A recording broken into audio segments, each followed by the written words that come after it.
Welcome to Tonal Distancing. I'm here with Fixations with Eric and Christoph.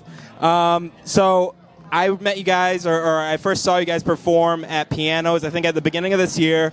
I was definitely very moved and engaged with your music. Like, I wasn't expecting to hear you guys that night, and then I did, and then like ever since I've been trying to like reconnect with you and talk with you guys about your music. But that's a little bit from me about you guys, but tell me more about, you know, how the band started, how you two met, and how you got this thing going.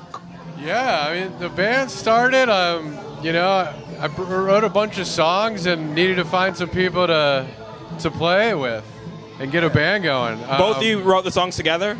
So it's kind of half and half. So I joined the band in November, like just less than a year ago. Okay. And that show at Pianos is actually my first full show with the band. Okay. So I did one show that was like just 3 songs at like a sort of songwriter night at a little bar. That was amazing.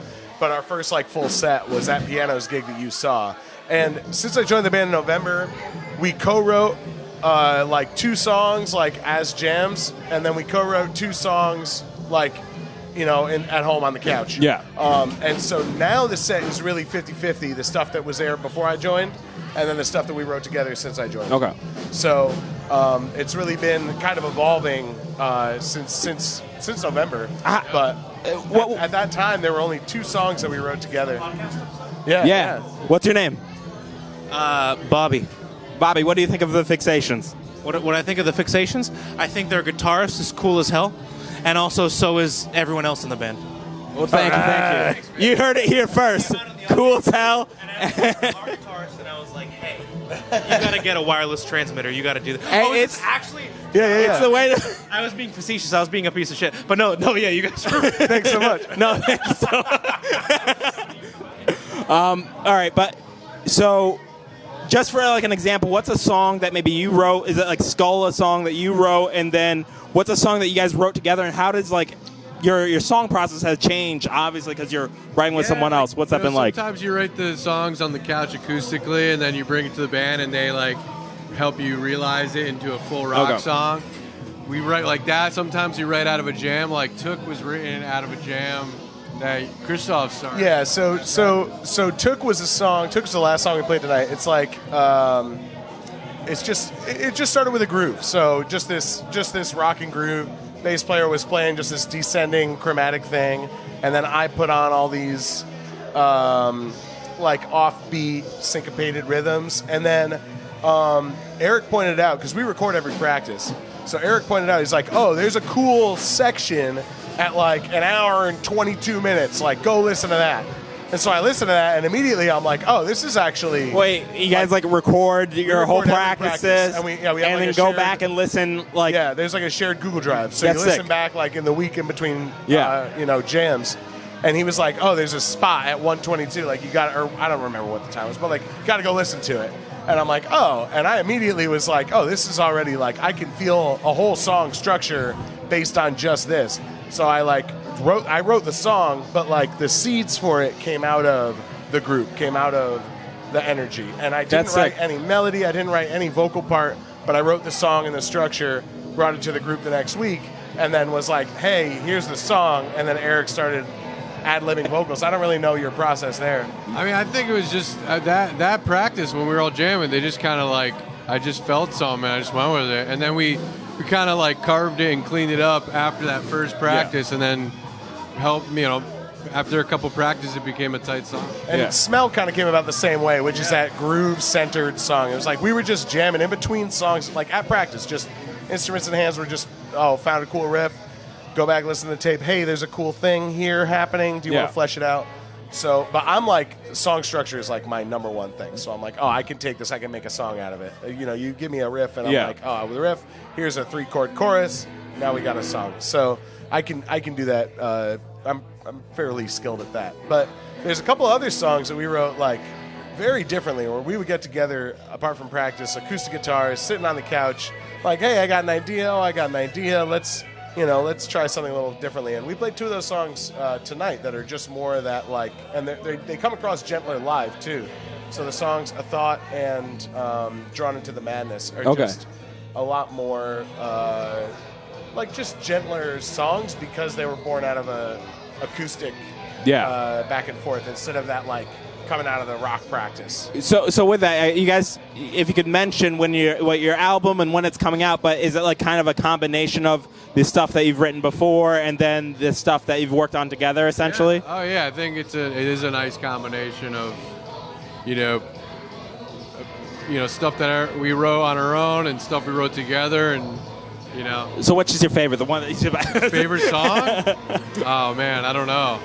On the record? What do you think? On the record? Yeah.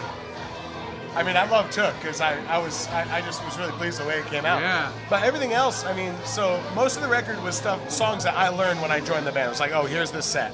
And so those songs that I learned and added my own ideas and layers to all really did morph. It felt. Yeah. When Christoph came on, he just like punched up all the songs and really completed them. Yeah. We were looking for a lead guitarist, and he fit like a glove. Yeah. To the band. So is that kind of how it started? You were looking for a lead guitarist, or we were a trio, and then Christoph really completed the band. We actually met on an app called Vamper. Vamper, You know, okay, I've heard of this. And, yeah, dude, we swiped right. We swiped. Aren't you special? Yeah, dreams do come true.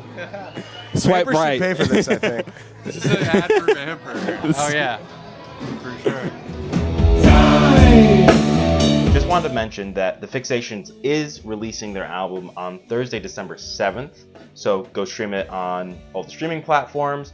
They would prefer if you could check them out on Bandcamp, find their music there. Again, look up the Fixations, find them on Instagram, all that good stuff. I also want to mention with the album release, they are also going to be playing a show in Brooklyn at Gold Sound. So if you're in Brooklyn and if you're in the New York City area, check them out there also. Anyways, back to the rest of the show. You know, look forward to hearing the full album when it comes out. Look forward to seeing you guys play more and everything. One thing I just want to quickly make sure everyone knows is like where to follow you and where to like listen to your music. If you could let them know. We're on Instagram, Fixations_band. On Instagram, you can check out our Bandcamp if you want to buy our merch. We got a T-shirt for sale at fixations.bandcamp.com. You want to show the T-shirt? Come to any of our shows. We're at the merch booth right now. And I think the original EP is on Spotify under Fixations, and the new album will be there too as well. Nice. But of course, we prefer if people could support us by going on Bandcamp and actually buying our album. That'd be amazing. Yeah. We'll be on there. Where anybody can stream or purchase, we'll put it up there. Okay. Yeah. One question I have is, are there any do you guys feel like there's any real differences from what you guys record and what you guys play live? Because I experienced you guys mostly playing live, but I feel like just hearing you guys play live, I feel like there's a pretty consistent. I could see what the recording sounds like, and that's not gonna be far off. Do you guys add a lot of layers, or you guys try to keep it No, you got the idea. simple, exactly. stupid? I mean, when we played in the studio, so we went to Conveyor Studios. Worked with Andrew Sharon, just an amazing guy, and we had a great time. But he listened to our band, and he's like, oh, and was just like, oh, we have to do this live. And so he set us up to all track at once, except for vocals. Okay. And so in one room with just the four of us, we're like all jamming, playing the way we do at practice, playing the way we do at shows. And there was no click track, there was no layers. It was just, we're gonna play the song 5 times, pick the best one. Maybe do a little editing, but it was really we really wanted to capture the essence of the show, which is the way that we had always played, the way we'd always practiced, and the way we performed. Yeah. So it really does come across in the record. And then the vocal tracking after was actually kind of a fun, I thought, effects exploration. Eric saying, I don't even know how many takes, 13, 17 takes of some songs. What, 13 takes for just experimenting? Okay. Just playing with it and doing different stuff and trying different effects on it now and the production stuff. But I think it sounds really cool. Yeah, we're really excited about the final product when it comes out. We're in the mixing phase right now, and it's really excited for the release. All right. Well, any last things you guys want to say about Fixations, about yourselves?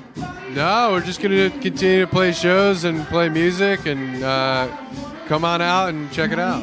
All right. I just want to say rock music. Rock music. All right. Rock music. Good. Rock music. Thanks, guys. Appreciate you. No, I Thanks so much. Thank you for doing this. Appreciate it.